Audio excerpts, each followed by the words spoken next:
Assalamualaikum warahmatullahi wabarakatuh. Yang terhormat Ibu Kepala UPT SMA Negeri 20 Kumba, dalam hal ini diwakili oleh Bapak Muhammad Anas SPD. Yang kami hormati Bapak-bapak dan ibu-ibu guru hebat yang sempat berkesempatan untuk hadir di kegiatan diseminasi sharing pemahaman budaya positif PGP Angkatan 11.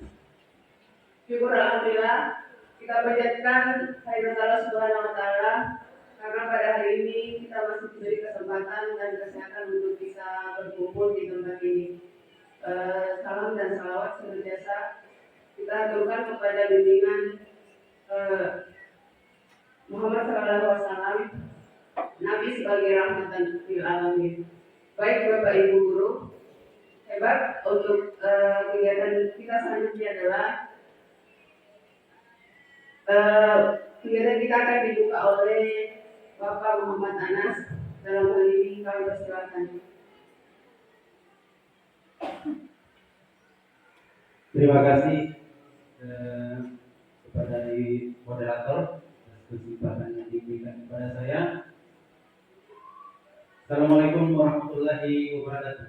Waalaikumsalam warahmatullahi wabarakatuh. Syukur alhamdulillah kita panjatkan kehadirat Allah Subhanahu wa taala karena pada siang hari ini kita bisa berkumpul di ruangan ini dalam rangka satu kegiatan, yaitu kegiatan diseminasi sharing pemahaman budaya positif di sekolah.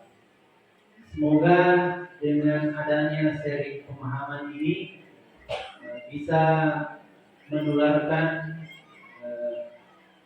praktik-praktik baik yang bisa kita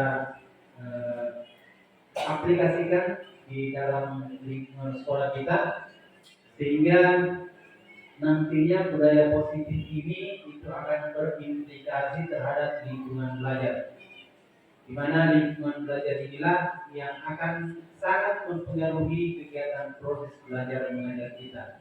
Lingkungan belajar bukan hanya faktor fisik, tapi faktor psikologis, faktor sosial, semua yang berpengaruh terhadap proses belajar mengajar itu semua adalah termasuk lingkungan belajar.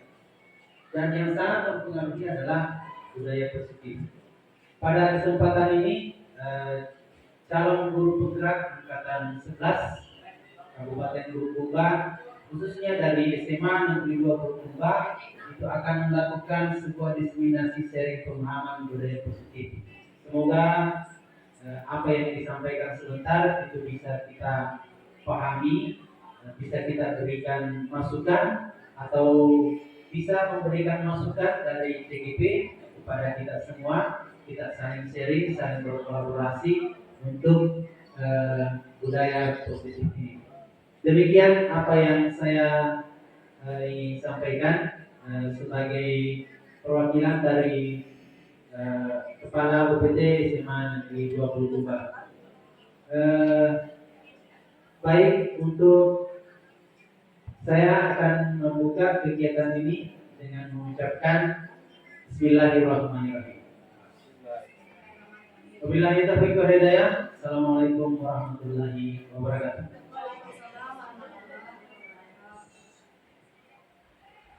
Untuk selanjutnya sharing pemahaman untuk materi yang pertama akan disampaikan oleh Ibu Bunga SPD, Bungawati SPD MPD. Kepada Ibu disilakan.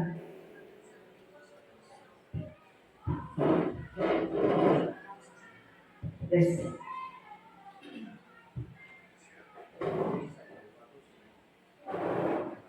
Bismillahirrahmanirrahim. Assalamualaikum warahmatullahi wabarakatuh.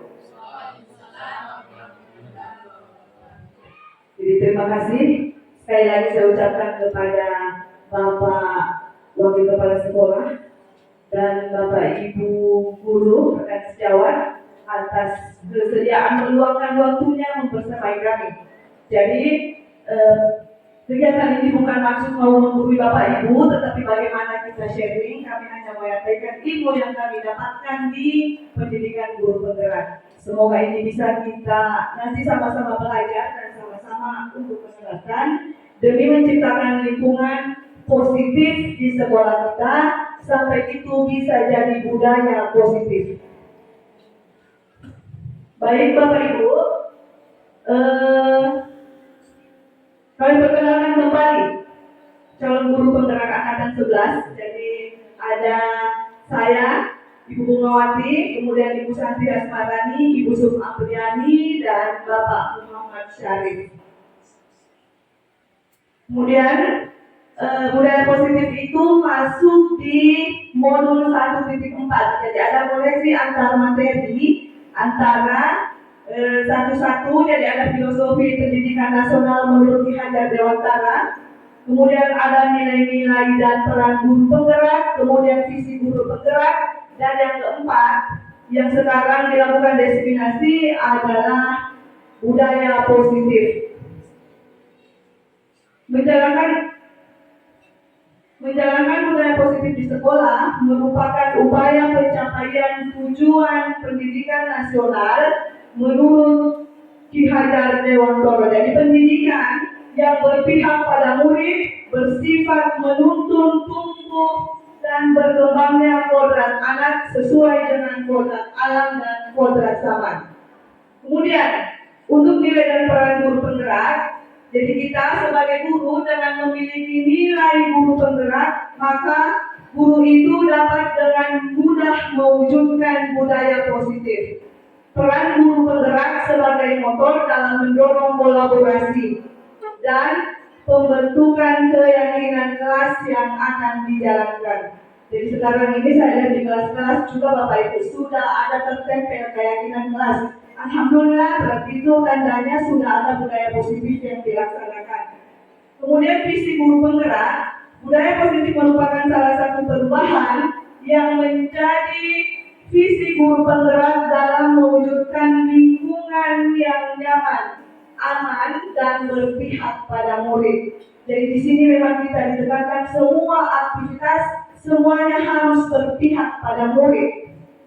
Jadi guru, istilahnya itu kita guru di pendidikan, guru penggerak, guru itu adalah pelayan. Tanda kutip pelayan bukan sebagai raja dan budaknya, tetapi bagaimana kita melayani keinginan anak supaya bisa terpenuhi dari berbagai macam karakter.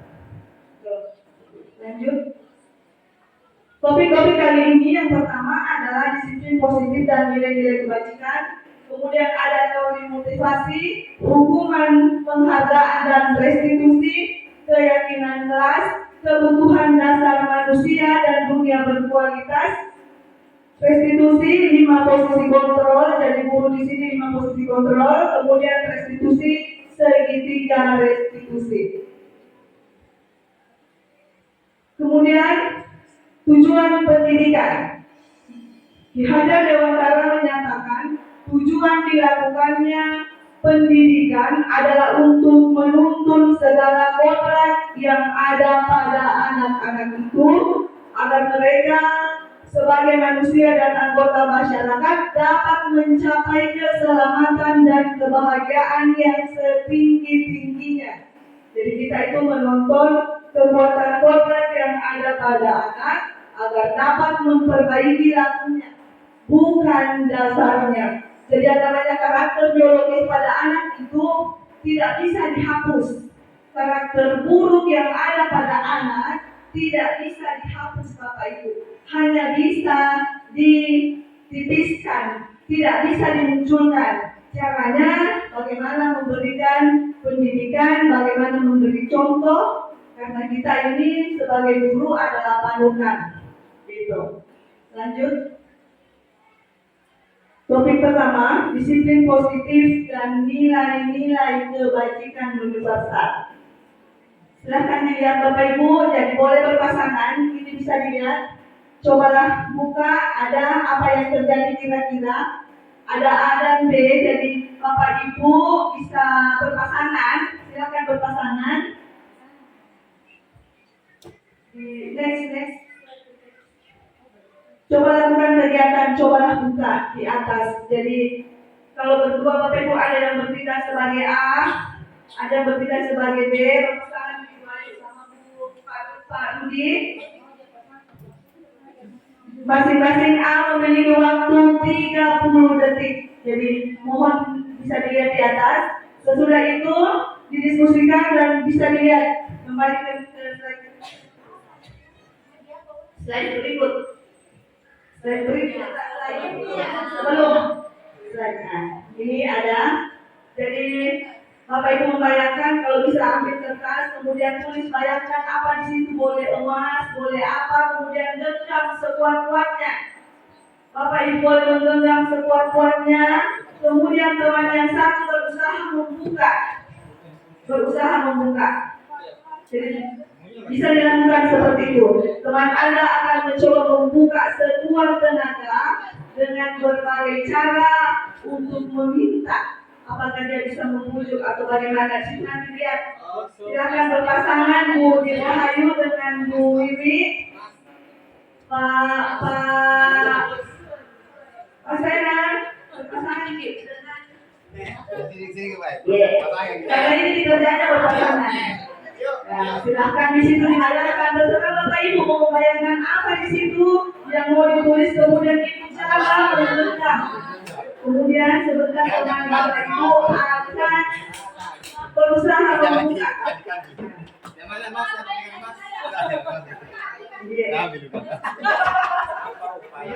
Apa upaya untuk membuka terserah, mungkin bujukin, mungkin apa nih, tergantung juga Bapak Ibu apakah dia mau membuka atau mau bagaimana.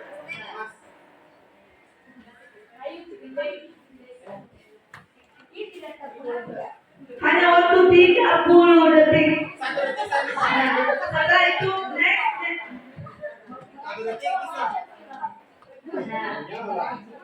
Itu bisa dilihat di atas. Jadi coba lakukan kegiatan, cobalah buka di atas dengan B secara bergantian. Masing-masing A dan B memiliki waktu 30 detik saja. Kira-kira Bapak Ibu, apakah Anda atau B membuka kepalan tangan? Kepalan tangan Anda, mengapa Anda membuka? Jadi apa kira-kira alasan Anda? Kemudian apakah Anda atau B menutup kepalan tangan? Kemudian yang ketiga, dalam kegiatan ini sesungguhnya siapa yang memegang kendali atau kontrol untuk membuka atau menutup kepalan tangan Anda? Jadi Bapak Ibu bisa lihat pertanyaan 1, 2, 3. Sudah Bapak Ibu aktivitasnya sudah? Sekarang untuk pertanyaan pertama. Apakah Anda dan B membuka kepalan tangan Anda? Mengapa? Siapa kira-kira yang bisa memberikan jawaban kenapa Bapak Ibu membuka kepalan tangan Anda? Kira-kira yang berbeda.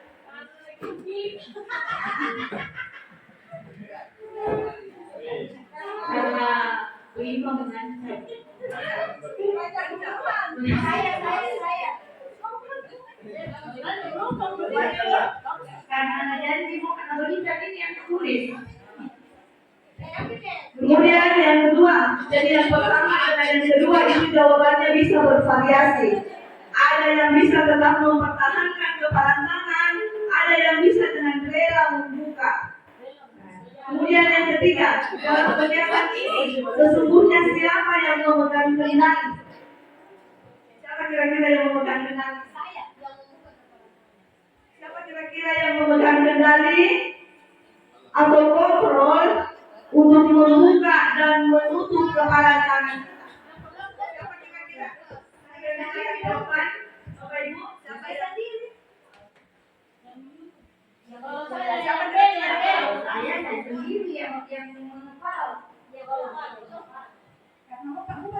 Baik, jadi itu Bapak Ibu, nomor 1, nomor 2 itu jawabannya bisa bervariasi. Ada yang mau membuka dan ada yang mempertahankan, tidak mau memberikan apa yang digenggamnya. Ada juga yang dengan rela mungkin membuka, apakah dengan iming-iming janji apa atau bagaimana. Nah sekarang, yang memegang kendali pastinya diri kita sendiri. Jadi kita itu hanya bisa mengontrol diri kita. Kita tidak bisa mengontrol orang lain sebenarnya. Itu intinya Bapak Ibu. Bisa sampai di sini Bapak Ibu? Oke, kita lanjut. Ada perubahan paradigma. Jadi ada miskonsepsi tentang teori kontrol. Yang pertama, ilusi guru mengontrol murid. Pada dasarnya kita tidak dapat memaksa murid untuk berbuat sesuatu jika murid tersebut memilih untuk tidak melakukannya. Jadi kalau mengontrol murid itu pada dasarnya sudah kita lakukan sekarang ini selalu, dan bahkan kalau pelaksanaannya terkadang kita memaksa murid. Untuk saat ini kita memaksa murid. Kemudian ada ilusi bahwa semua penguatan positif, efektif dan bermanfaat. Segala usaha untuk memperbaiki murid agar mengulangi suatu perilaku tertentu adalah suatu usaha untuk mengontrol murid tersebut. Kemudian ilusi bahwa kritik dan membuat orang merasa bersalah dapat menguatkan karakter. Dan yang terakhir adalah ilusi bahwa orang dewasa memiliki hak untuk memaksa. Jadi ini miskonsepsi tentang perubahan paradigma. Kemudian, bagaimana seseorang bisa berubah dari paradigma stimulus respon kepada pendekatan teori kontrol. Jadi menurut Stephen Covey, jika kita ingin membuat kemajuan perlahan, sedikit-sedikit, ubahlah sikap atau perilaku Anda. Namun, bila kita ingin memperbaiki cara-cara utama kita, maka kita perlu mengubah acuan kita. Ubahlah bagaimana Anda melihat dunia, bagaimana Anda berpikir tentang manusia, ubahlah paradigma Anda, skema pemahaman dan penjelasan aspek tertentu tentang realitas. Kemudian, pembelajaran dengan paradigma baru. Pembelajaran dengan paradigma baru dirancang berdasarkan pembelajaran yang terdiferensiasi. Jadi sekarang itu kita selalu dituntut di kurikulum Merdeka untuk memberikan pelajaran secara berdiferensiasi, berbeda-beda.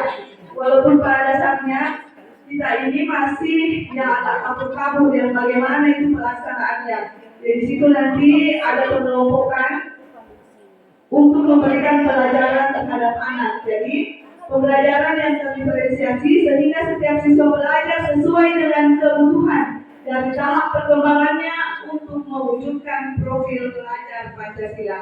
Profil pelajar Pancasila juga bukan lagi kata-kata asing, bukan lagi kalimat asing. Kata itu memang sudah dimasukkan ke dalam kurikulum Merdeka sebagai acuan untuk mencapai pendidikan nasional. Ada beriman dan bertakwa terhadap Tuhan Yang Maha Esa dan berakhlak mulia, mandiri, kreatif, bernalar kritis, berkebinekaan global dan bergotong royong. Itu untuk profil pelajar Pancasila. Kemudian stimulus respon dan teori kontrol. Siapa sesungguhnya yang memiliki kontrol? Jadi kalau di stimulus respon, kita mencoba mengubah orang lain agar berpandangan sama dengan kita. Kalau di teori kontrol atau pilihan, kita berusaha memahami pandangan orang lain tentang dunia. Jadi itu bedanya. Kemudian perilaku buruk dilihat sebagai suatu kesalahan. Itu kalau stimulus respon.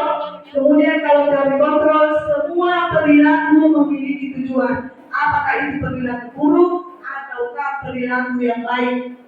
Kemudian di stimulus respon, orang lain bisa mengontrol saya. Kalau teori kontrol, hanya diri kita yang mengontrol diri kita sendiri. Kemudian saya bisa mengontrol orang lain. Kalau teori kontrol, kita tidak bisa mengontrol orang lain.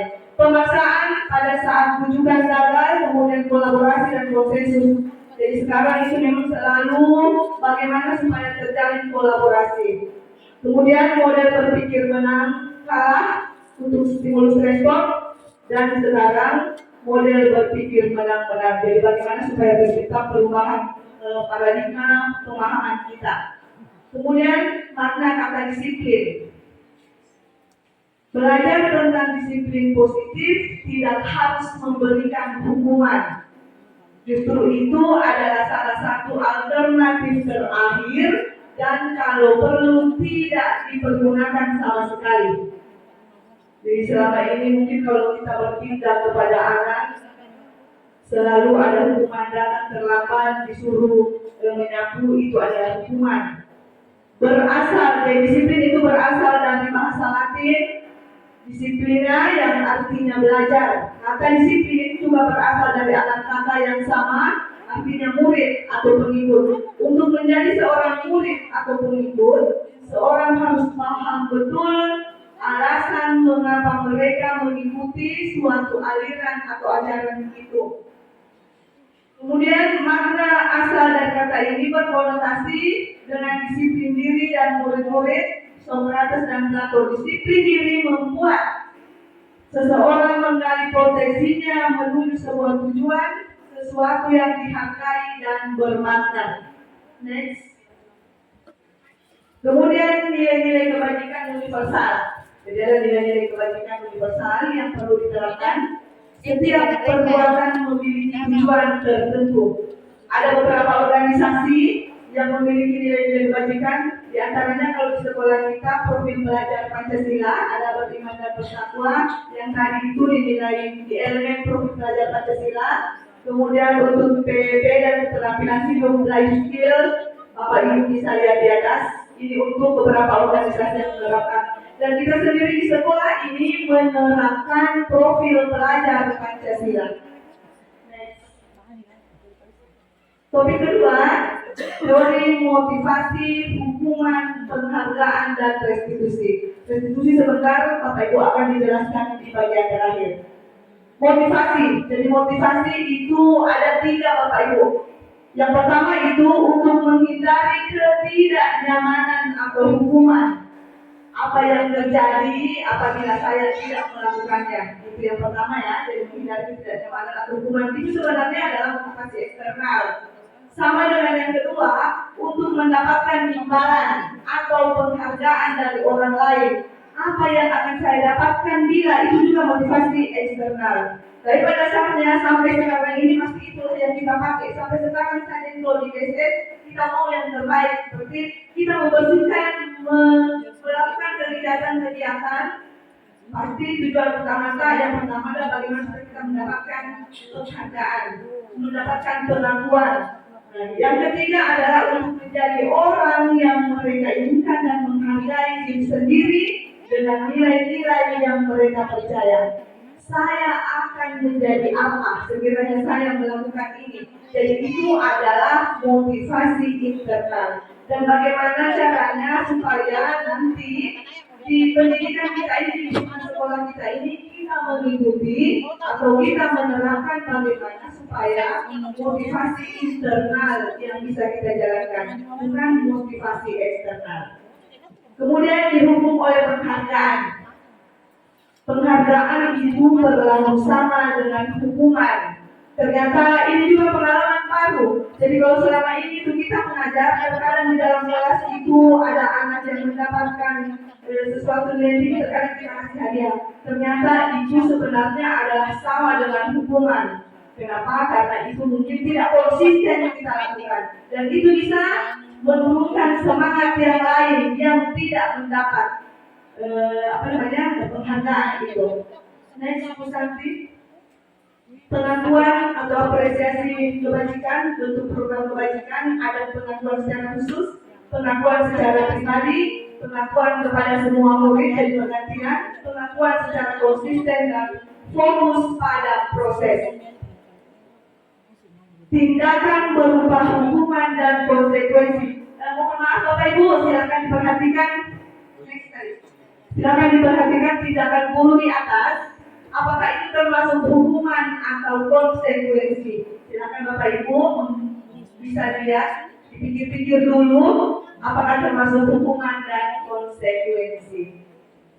Ya. Selanjutnya untuk melanjutkan ini saya persilakan Ibu Santi untuk memandu kembali. Terima kasih.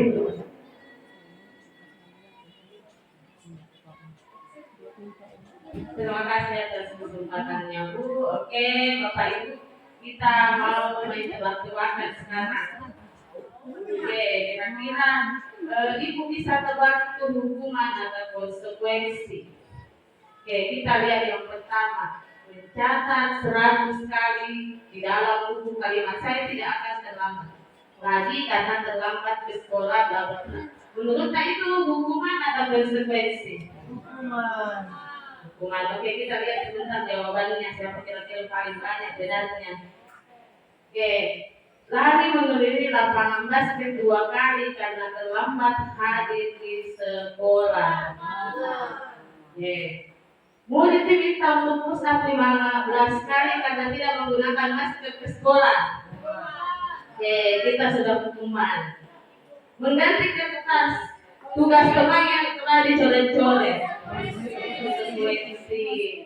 Membersihkan tumpahan air di meja tulis karena tersenggol pada saat belajar. Oke, kalau yang ini Bu, murid disuruh untuk tidak mengenakan sepatu seharian di sekolah karena tidak mengenakan sepatu hitam.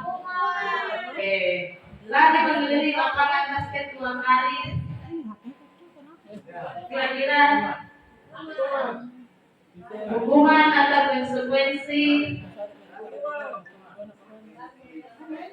Oke, tadi ada yang menjawab konsekuensi dengan hukuman. Kira-kira Bapak Ibu siapa yang bisa bedakan apa itu konsekuensi dengan hukuman? Ya, Bu Iva.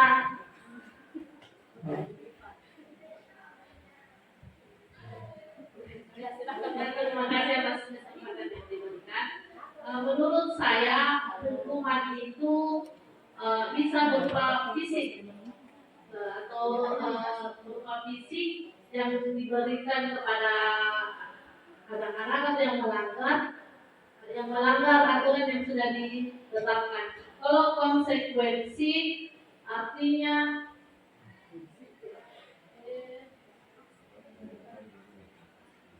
ada kesepakatan.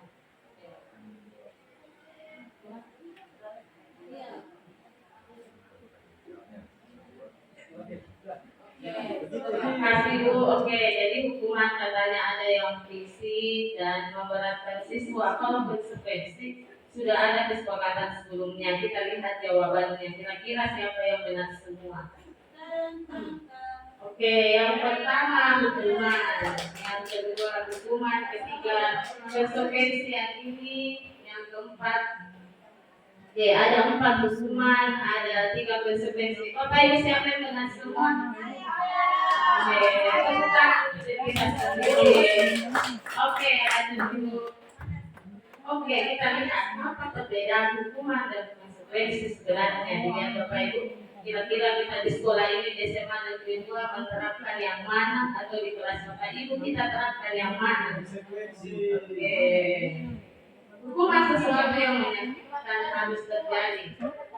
Ternyata kalau sesuatu yang menyakitkan itu hukuman, kalau konsekuensi sesuatu harus terjadi. Kita lihat yang pertama. Yang kedua, membuat ada sakit fisik maupun hatinya. Untuk jangka waktu yang lama, misalnya kita sudah sakit dia kasih nanti di kelas 3, ternyata itu hukuman. Selanjutnya membuat ada merasa tidak nyaman dalam jangka waktu yang pendek. Misalnya hari ini disakiti, diperbaiki, ternyata minggu depan lupa. Ternyata itu konsekuensi. Jadi tidak membekas di dalam. Selanjutnya anak memberi kedisiplinan. Kalau hukuman, kalau konsekuensi anak menghargai kedisiplinan. Jadi kalau di kelas Bapak Ibu ada siswa yang membenci peraturan di kelasnya atau di sekolah, dia menganggap itu ada hukuman. Tapi kalau dia menghargai atau bilang ini tidak boleh itu pakai sepatu, itu menghargai, itu konsekuensi.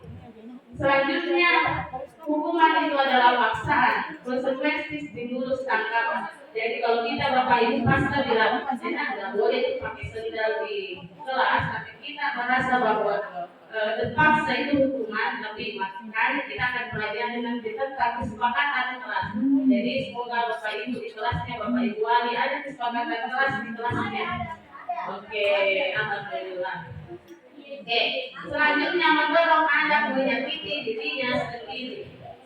Maksudnya siswa itu merasa tersakiti dengan untuk dirinya sendiri, misalnya jangan hafal itu diambil di sepatuku, tapi hal harganya, tersakiti dirinya tapi untuk menghargai orang lain, itu termasuk hukuman. Kalau konsekuensi mendorong anak untuk menyelesaikan dirinya, jadi misalnya Bu, bisa itu sepatu buku simpan saja waktu bawa pulang, itu konsekuensi.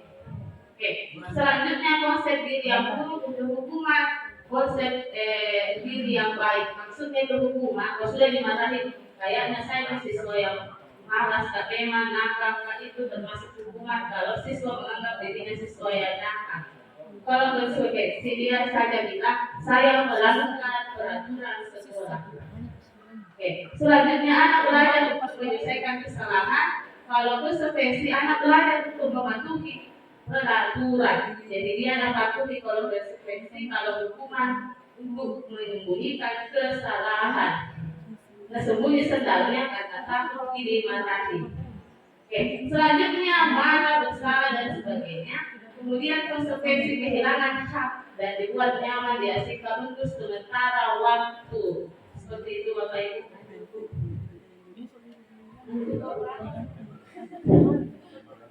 Oke, jadi Bapak Ibu ada identitas gagal menuju identitas siswa. Jadi sukses. Oke, maaf Bapak Ibu. Oke, di sini pasti ada anak Bapak Ibu yang merasa bahwa kenapa ini siswa terus gagal. Oke, kita bagaimana caranya membuat dia menjadi identitas yang sukses. Pertama, hukuman yang sebelah sini Bu. Oke, di sebelah sana itu identitas yang sukses, tapi yang paling baik yang ada di bagian verb itu sih. Sebenarnya Bu, ada 3 bagian dalam kebaikan. Yang paling tidak terlalu baik adalah hukuman, yang kedua adalah konsekuensi, yang paling bagus adalah retribusi. Akan dijelaskan sebentar. Oke, selanjutnya Bu. Oke, saya akan membahas tentang keyakinan kelas. Jadi mungkin Bapak Ibu sudah buat keyakinan kelas dan ada yang belum. Kita akan lihat apakah keyakinan kelas yang kita buat itu sudah benar atau kurang tepat. Ya, yang pertama harus ini, mengapa kita memiliki peraturan-peraturan? Jadi mengapa tidak peraturan saja? Mengapa harus keyakinan kelas? Oke, yang pertama harus menggunakan helm, bisa mengendarai kendaraan roda 2. Oke, ini untuk mendukung motivasi fisik, kembali ke nilai-nilai keyakinan untuk lebih menggerakkan seseorang dibanding mengikuti serangkaian peraturan-peraturan. Siswa itu atau kita saja kalau mendapat dikasih peraturan, biasa lain di mulut, lain di hati. Jadi peraturan itu peraturan atau ada kata-kata yang sudah ada sebelumnya. Tapi kalau keyakinan kelas atau keyakinan bersama, kita semua membuat suatu peraturan secara selengkap dan itu yang akan diikuti. Jadi semuanya merasa bahwa ini peraturan yang saya, makanya di kelas jangan dibuat peraturan kelas kalau bukan bersama. Seperti itu Bapak Ibu. Perhatikan kami Ibu. Jadi yang pertama paling besar itu kita harus paham apa tadi budaya positif yang dijelaskan oleh Ibu Bunga. Selanjutnya lingkungan yang positif. Bagaimana? Apa maksudnya lingkungan positif? Lingkungan positif itu adalah lingkungan yang membuat siswa nyaman ada di sekitar kita. Selanjutnya keyakinan kelas. Keyakinan kelas yang paling pokok itu tidak boleh ada kata negatif dalam keyakinan kelas. Contoh dilarang pakai sendal di kelas, itu bukan keyakinan kelas, tapi peraturan kelas. Kalau keyakinan kelas, kawasan bebas sendal jepit. Atau misalnya di sekolah dilarang merokok, semua warga sekolah dilarang merokok, tapi kawasan bebas asap rokok. Seperti itu. Jadi karena ada tadi posisi kontrol. Kalau posisi kontrol, kalau dianggap kita selalu negatif, itu akan negatif terus. Jadi makanya ada disebut budaya positif. Oke, ini Bu, ini contohnya. Kami guru dan saling menyayangi. Lanjut Bu. Oke, ini Bu, selalu mengembalikan buku di tempatnya. Keyakinan kelasnya itu harus bertanggung jawab. Oke, dilarang mengganggu orang lain. Keyakinan kelasnya menghormati orang lain. Di sini Bu hadir di sekolah 15 menit sebelum pelajaran dimulai. Menghormati orang lain dan berkomitmen. Tapi ini Bu bisa ditambah, misalnya menghormati orang lain dan berkomitmen 15 menit hadir pada saat pembelajaran. Intinya harus kata-kata yang positif dan harus dibuat bersama wali kelas dan segala sesuatu yang ada di dalam kelas. Dan guru mapel juga bisa buat keyakinan kelas. Kita buat dengan siswata, dengan kita sendiri. Terima kasih. Oke, sampai situ Bu. Mungkin untuk topik selanjutnya saya akan serahkan ke Ibu Adnik. Terima kasih.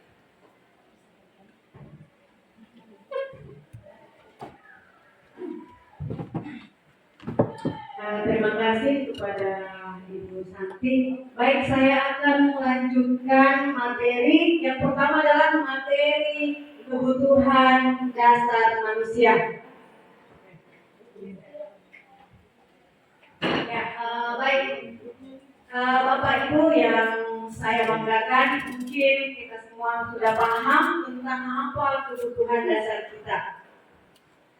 Jadi kebutuhan dasar kita itu sangat penting dalam kehidupan sehari-hari untuk menjaga kelangsungan hidup kita. Jadi tanpa kebutuhan dasar yang terpenuhi, jadi manusia tidak akan bertahan hidup dan berkembang. Jadi oleh karena itu sangat penting untuk memahami kebutuhan dasar. Baik, saya ingin apalagi memberikan pemahaman sedikit. Ada 5 kebutuhan dasar manusia. Yang pertama adalah bertahan hidup. Yang kedua adalah kasih sayang dan rasa diterima. Kemudian yang ketiga adalah kebebasan. Yang keempat adalah kesenangan. Dan yang kelima adalah penguasaan. Oke, baik. Yang pertama, kebutuhan untuk bertahan hidup. Jadi Bapak Ibu mungkin yang paling mendasar. Jadi contohnya makan, minum, tempat tinggal, kesehatan, pakaian dan lain sebagainya itu adalah kebutuhan bertahan hidup. Kemudian yang kedua adalah kebutuhan akan rasa diterima. Rasa kasih sayang, jadi ini diwujudkan dalam bentuk kasih sayang sesama teman, kasih sayang dengan suami, anak, orang tua, rekan sejawat dan sebagainya. Kemudian kebutuhan akan kebebasan. Contohnya di sini adalah kebutuhan kebebasan untuk membuat pilihan, untuk menyuarakan pendapatnya, bebas memberikan kesempatan dan sebagainya. Kemudian yang keempat adalah kebutuhan akan kesenangan. Contohnya, ya, bagaimana guru menyajikan pembelajaran yang menarik di dalam kelas. Kemudian bagaimana kita senang mengekspresikan perasaan kita, dituangkan dalam perasaan yang bahagia. Kemudian yang kelima adalah kebutuhan akan penguasaan. Jadi di dalam hal ini setiap murid mempunyai kebutuhan dalam dirinya untuk dihargai, untuk diakui, untuk menjadi terampil. Kemudian bagaimana dia diberi kesempatan untuk membuat keputusan keputusan di dalam hidupnya. Kemudian materi selanjutnya adalah 5 posisi kontrol guru. Jadi Bapak Ibu perlu dipahami ada 5 posisi kontrol guru. Yang pertama adalah penghukum, yang kedua adalah pembuat rasa bersalah, ketiga adalah teman, yang keempat adalah pemantau, dan yang kelima adalah manajer. Nah, pertanyaan saya Bapak Ibu, selama ini Bapak Ibu berada di posisi kontrol mana? Mungkin ada 1-2 orang yang bisa memberikan tanggapan. Jadi Bapak Ibu selama ini berada di posisi apa? Penghukum, pembuat rasa bersalah, sebagai teman, sebagai manajer, atau sebagai pemantau atau pengawas. Mungkin bisa ya Pak Anwar memberikan sedikit pengalamannya selama mengajar. Terima kasih. Saya persilahkan. Terima kasih atas kesempatan yang diberikan. Dari kelima posisi kontrol di atas, semua posisi itu saya pernah berada di posisi itu, kecuali mungkin pembuat rasa bersalah. Jadi yang saya hindari penghukum biasa, bahkan dengan hukuman fisik yang sangat fatal pernah saya lakukan. Dalam hal ini mungkin memukul siswa dan lain-lain bisa. Kemudian membuat rasa bersalah saya tidak pernah mungkin melakukan, karena saya tidak pernah mengintimidasi siswa, tidak pernah memojokkan siswa sehingga mereka merasa bersalah. Posisi kontrol yang ketiga, terkadang juga saya berada di posisi tersebut, terkadang sebagai teman dari siswa, yang mana dalam hal ini terkadang mendengarkan keluhan-keluhan siswa, terkadang mendengarkan permasalahan-permasalahan mereka sebagai seorang teman. Kemudian pemantau itu juga biasa kita lakukan, yang ketika kita selesai mungkin memberikan tugas kepada siswa di pemantauan ini, atau ada hal yang dikerjakan oleh siswa juga bisa jadi pemantau. Kemudian manajer atau pembuat program, kemudian memanage sebuah program biasa juga kita lakukan, apakah itu kita sebagai wali kelas atau sebagai pembina eskul, ataupun di mata pelajaran kita membuat program dalam bentuk pengajaran. Ya mungkin cukup sekian. Assalamualaikum warahmatullahi wabarakatuh. Waalaikumsalam warahmatullahi wabarakatuh. Sangat mantap sekali pembahasan dari Pak Anwar. Beri apresiasi yang meriah dulu Pak Anwar. Lalu sekali jawabannya Pak. Jadi mungkin sebagian besar Bapak Ibu memang sudah berada di 5 posisi ini. Saya juga pribadi sebagian besar juga biasanya saya berada di posisi penghukum. Ya, kenapa? Karena saya suruh membereskan WC, saya biasa menyuruh siswa mengerjakan tugas yang begitu banyak. Jadi untuk itu kita perlu semua memahami seperti apa posisi kontrol yang ideal buat kita sebagai pendidik.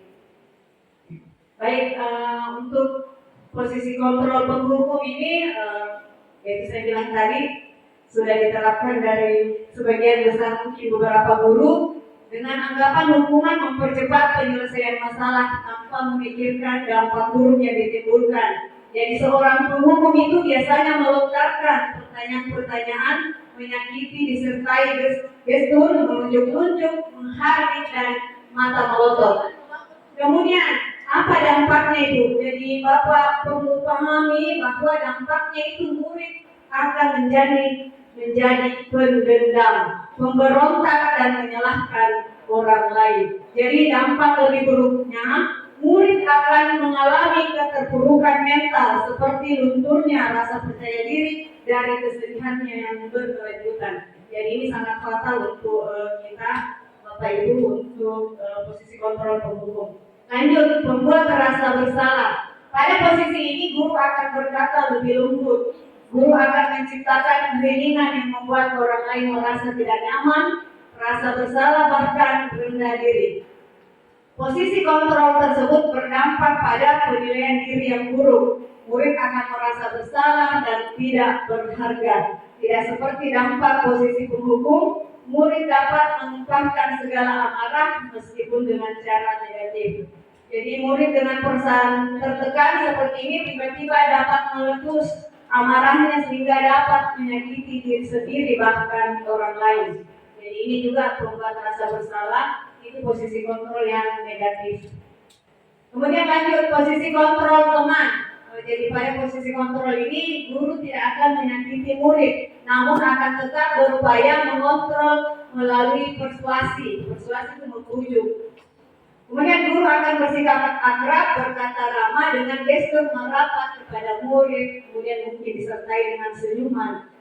Dampak posisi positif dan negatif untuk teman ini. Jadi ada dampak positifnya, ada dampak negatifnya.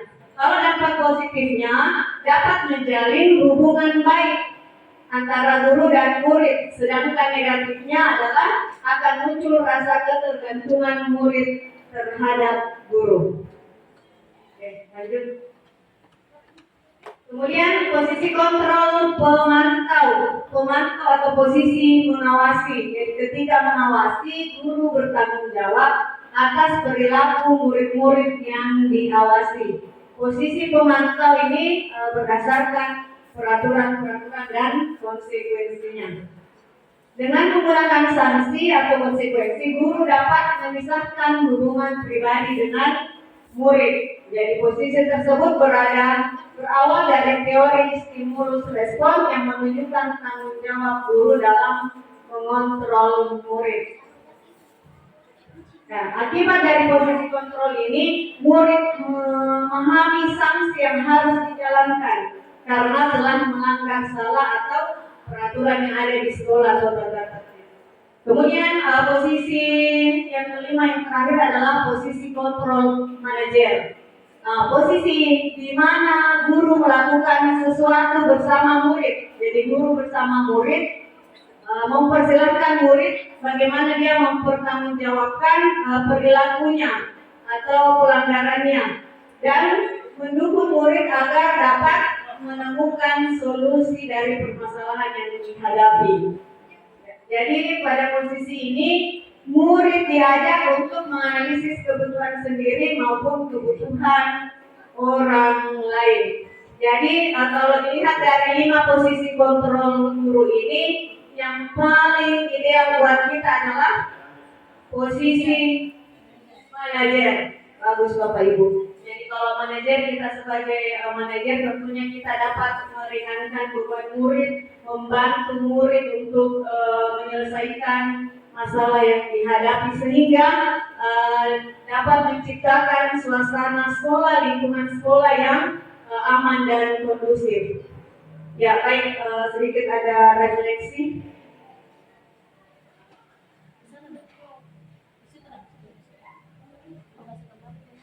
Oke baik, Bapak Ibu bisa diperhatikan ada pernyataan, ada 6 pernyataan. Mungkin Bapak Ibu ada 1 orang yang bisa menanggapi. Pernyataannya seperti ini, saya kecewa sekali dengan kamu. Kira-kira posisi kontrol apa di sini? Teman, pemantau atau apa? Oke, siapa yang bisa 1 orang bisa mungkin memberi tanggapan di antara 6 pernyataan. Mungkin Ibu Sri bisa memberikan jawabannya. Bismillahirrahmanirrahim. Assalamualaikum warahmatullahi wabarakatuh. Pernyataan yang pertama, saya kecewa sekali dengan kamu. Posisi kontrol yang tadi ada 5 itu, yang kedua, posisi kontrol yang kedua, buat rasa bersalah. Yang kedua, kamu tidak pernah benar melakukannya. Iya, sama. Membuat rasa bersalah.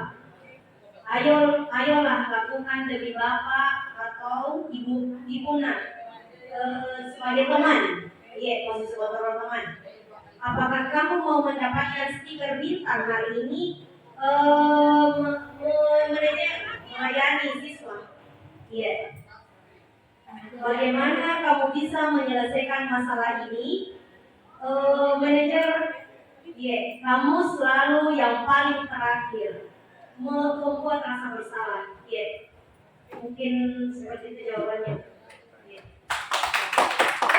Iya, terima kasih banyak Bu Sri Liliana atas tanggapannya. Yang pertama membuat merasa bersalah, yang kedua tadi apa? Oh ya, oke. Baik, dari jawabannya Bapak Ibu yang saya kecewa sekali dengan kamu, ya, membuat merasa bersalah. Yang kedua adalah kamu tidak pernah benar melakukannya. Posisi penghukum dan Ibu Ana mengatakan merasa bersalah penghukum. Sekarang yang ketiga, ayolah lakukan demi Bapak Ibu. Nah, oke, sudah benar posisi teman. Yang keempat, apakah kamu mau mendapatkan bintang hari ini? Jawabannya adalah memantau. Kasih kalian tadi. Yang kelima, bagaimana kamu bisa menyelesaikan masalah ini? Sudah jelas sekali, sudah benar, manajer. Yang terakhir adalah kamu selalu yang paling terakhir. Itu adalah penghukum, sudah benar. Baik Bapak Ibu, saya kira ini penjelasan saya tentang kebutuhan dasar manusia. Kemudian yang terakhir adalah 5 posisi kontrol. Jadi perlu Bapak Ibu pahami, insya Allah ke depannya kita semua bisa berada di posisi kontrol manajer sehingga dapat menciptakan lingkungan belajar yang positif. Terima kasih. Assalamualaikum warahmatullahi wabarakatuh. Dilanjutkan teman kami oleh Bapak Muhammad Syarif. Saya persilakan. Bismillahirrahmanirrahim. Assalamualaikum warahmatullahi wabarakatuh. Yang terhormat Bapak Wakil Kepala Sekolah, terhormat rekan-rekan senior dari guru penggerak, mohon bimbingan jika sekiranya dalam penyampaian ini rencana bisa baik nanti. Baik, sebelum kita memasuki topik kena restitusi, segitiga restitusi, saya ingin mengajak teman-teman sekalian memegangkan matanya semuanya. Mohon dipegangkan matanya, pejamkan mata, pejam, ayo kita pejam, kemudian kita rasakan ada semacam awan dingin, kemudian kita pikirkan apa yang telah kita lakukan di kemarin-kemarin. Dalam keheningan kita jalan dalam satu lorong gang kecil, kita bayangkan gang kecil itu, kemudian kita jalan, tidak ada lampu sekali, kemudian gelap, kemudian tiba-tiba di depan kita itu ada tabrakan motor, dan motor itu langsung terpental, dan ini motor itu adalah salah seorang yang persis sama dengan baju yang kita pakai, dan tiba-tiba kita lihat ternyata yang tergulai tidak bernapas itu adalah diri kita. Langsung. Itulah perjalanan hidup kita nanti. Baik teman-teman sekalian, kita masuk pada restitusi. Tadi disampaikan orientasinya ada masalah. Sekarang kita melihat dulu. Kita minta tolong, apa itu restitusi, Pak?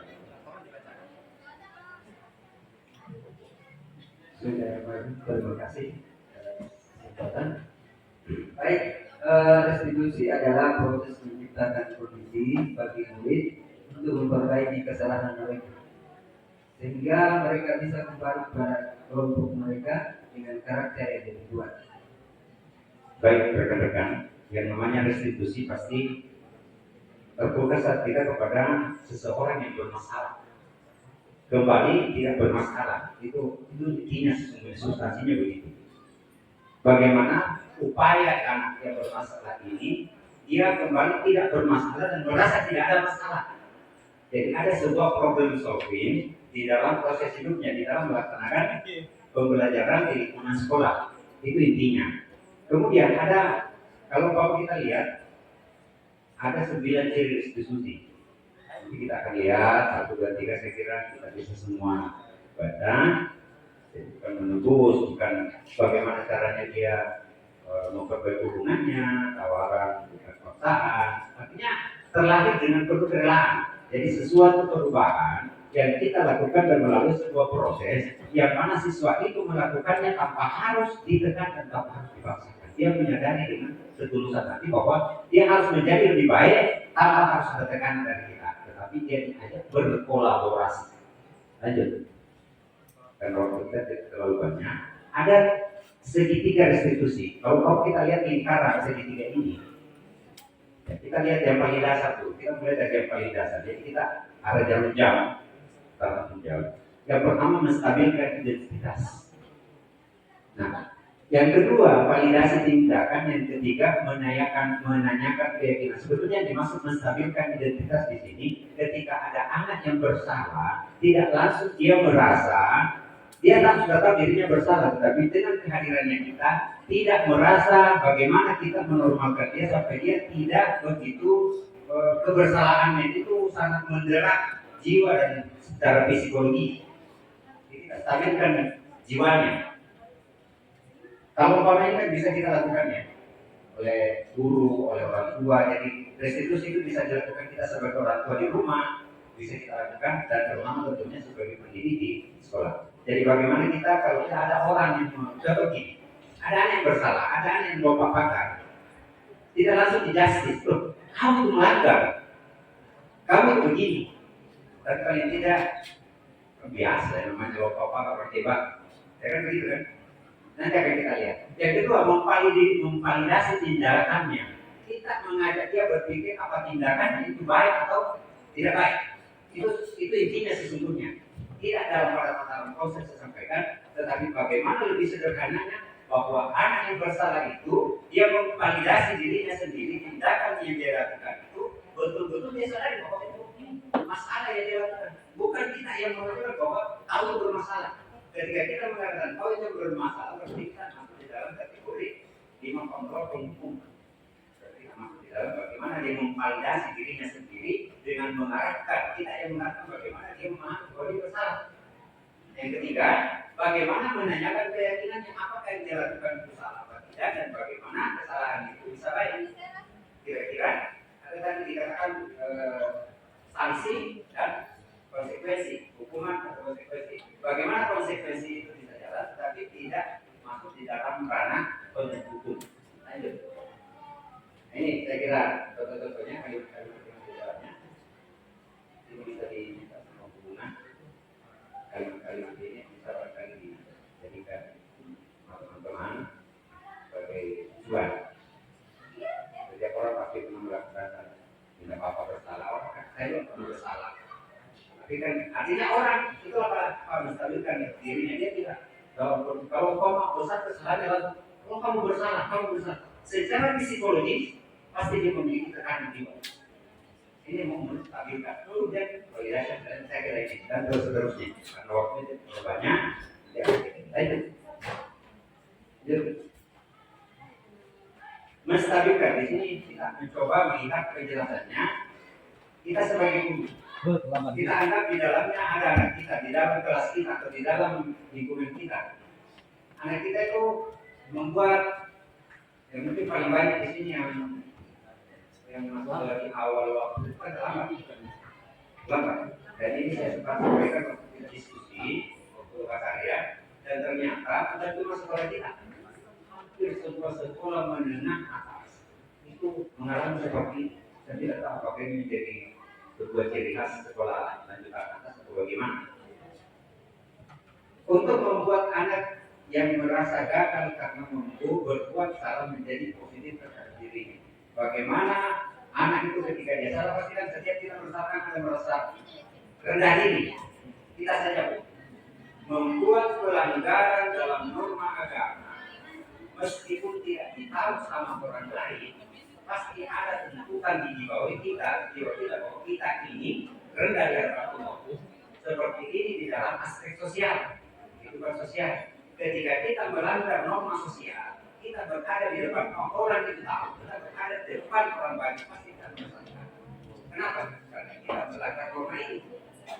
Tetapi bagaimana pelanggaran norma itu yang dilaksanakan oleh seorang subjek tidak merasa dirinya rendah dengan kesalahan kita sehingga dia memiliki motivasi. Jadi lebih baik jadi pikiran yang merasa dia sudah gagal, dia akan menjadi berpikiran positif bahwa dia akan bangkit kembali. Lanjut. Validasi kebutuhan. Ini harus kita berpikir positif. Semua anak melakukan tindakan pasti ada sebabnya. Kalau umpama dalam teori dikatakan teori sebab akibat ya, atau teori kausaliti. Semua kejadian yang ada pada seseorang terjadi dia lakukan itu karena ada sebabnya. Begitu pula dengan siswa. Semua perilaku yang dilakukan oleh anak pasti ada penyebabnya dan rata-rata menurut penelitian dia lakukan itu karena ini memenuhi kebutuhannya. Lima kebutuhan yang disampaikan di hubungan. Ini lima kebutuhan. Bagaimana dia bertanding, bagaimana memenuhi kebutuhan hidupnya, bagaimana dia kekuasaannya, bagaimana kasih sayang dan bagaimana sebagainya. Jadi poin utamanya adalah ketika anak melakukan masalah, kita tidak melihat dari sisi pelanggarannya, tetapi penyebab kenapa dia melakukan. Itu tolongnya. Kemudian setelah tahu kenapa dia melakukan, pasti kita hubungkan dia melakukan karena itu memenuhi kebutuhannya. Mungkin kebebasannya, mungkin perhatiannya, mungkin kasih sayang dari orang tuanya mungkin tidak ada, atau broken, atau mungkin apalah dan lain sebagainya, sehingga melakukan seperti itu. Jadi dia butuh perhatian dari orang. Sehingga kemarin di siswa saya ada seperti itu. Ya, setelah kita telusuri ternyata memang di situ masalahnya. Dia kurang perhatian dari orang tuanya sehingga dia mencari membuat perilaku bagaimana bisa jadi perhatian sama temannya. Saya kira pada dasarnya setiap tindakan manusia tujuannya adalah memenuhi basic need. Apa itu? Power, freedom, love, atau belonging, fun, atau survive. Yang ketiga, dari segi restitusi, validasi. Yang ketiga, ya, menanyakan keyakinan. Tapi maksudnya, kamu itu bersalah, orang bersalah itu bahwa begitu dia bersalah, besok itu belum kiamat. Intinya, orang bersalah itu bukan akhir dari segalanya. Tetapi orang bersalah itu masih ada kesempatan besok. Itu kalau umpama kalimat intinya. Nilai yang kita percaya di kelas atau umpama kira-kira di masyarakat, itu biasanya kalau mengatakan tidak, kira-kira bagusnya bagaimana? Ada kebalikan tindakan yang mungkin akan muncul dari pernyataannya, dari masalah yang telah dilakukan. Dia meyakinkan ini salah sehingga yang seharusnya begini tidak boleh. Itu kayak gini dan tentu ini secara kodrat manusia kalau bukan dari agama sebetulnya bukan belum mauludin diulang dalam fitrah bahwa setiap anak itu ada dalam kondisi fitrah suci dan dalam kondisi fitrah itulah selalu ada potensi untuk berbuat baik, tetapi dari kefitrahannya juga itu besar potensi untuk berbuat salah. Ya, jadi itu persis ya searah dengan lebih yang disampaikan oleh beberapa. Saya kira beberapa kali. Lanjut. Refleksi. Satu hal baru apa yang mengubah paradigma Anda dan yang setelah Anda. Kira-kira tadi kan masalah sudah tadi sekarang kira-kira kita sudah berpikir lima posisi kontrol kita sebagai guru. Bagaimana melihat kesalahan dari anak kita? Kita memandangnya sebagai apa? Selama ini kira-kira kalau ada nama kita bersalah apa yang sudah dikira kita? Apa kalimatnya? Kira-kira apa kalimatnya? Kalau koma terlambat. Oke, silakan berbalik senyum. Sekarang begini, pertanyaannya saya buka. Dari penjelasan restitusi tadi, kira-kira apakah sudah cocok yang kita lakukan dengan yang terdengar tadi? Cocok. Semoga saya mendengarkan tadi yang disampaikan ternyata tidak cocok dan selama ini. Berarti ada perubahan Pak, ya, ada perubahan.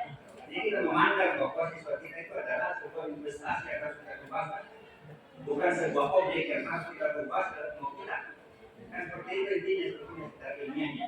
Yang kedua, perasaan apa yang muncul selama mengikuti ini khususnya mengenai makna disiplin motivasi.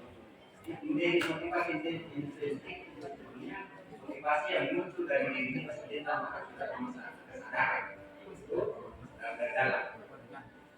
Kira-kira apakah kita mau berubah? Kira-kira model komunikasi kita pada berusaha. Insya Allah. Saya terus terang ya mengikuti ini cukup agak malu sebetulnya dalam diri kita sendiri kalau kita ikuti dengan sesama alumni ini dengan saudara. Ketika orang Amon seperti apa yang kita lakukan dalam mengikuti saya kira ini bapak-bapak itu ada keseriusan ketika kita mengikuti ini dengan serius. Pasti ada juga keseriusan merefleksi diri kita juga. Oh, sebenarnya saya perlu takut. Dan ini berlaku bukan cuma sama murid, berlaku untuk setiap umat manusia seharusnya, antara kepala sekolah dengan gurunya, antara guru dengan gurunya, dengan temannya, harus berlaku ini. Dan kita terus terang, saya yakin, insya Allah ke depan SMA di 20 Muka ini akan mengalami sebuah perubahan tatkala kepala sekolahnya itu alumni guru juga.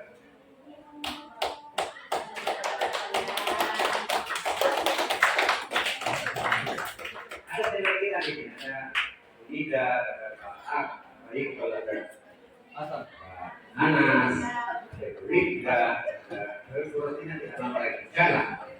Dan SMA yang kedua bergerak dan menggerakkan. Hanya itu. Terima kasih banyak. Kemudian kita sampaikan.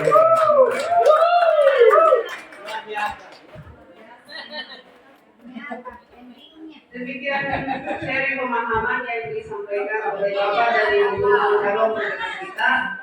Saya kira topik-topik yang disampaikan sangat luar biasa sekali, terutama untuk bisa kita terapkan atau implementasikan dalam kelas pembelajaran kita, terutama tadi dalam posisi ada 5 posisi kontrol ya. Dan kita mengharapkan posisi kontrol yang terakhir yang kelima dalam manajer itu yang kita akan segera menuju ke sana semua. Saya yakin dan percaya kita bisa.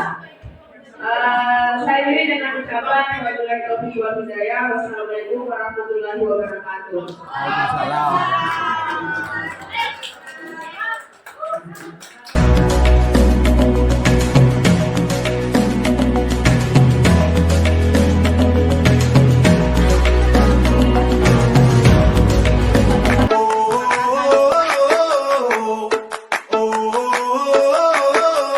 Tell me what it takes to get your feet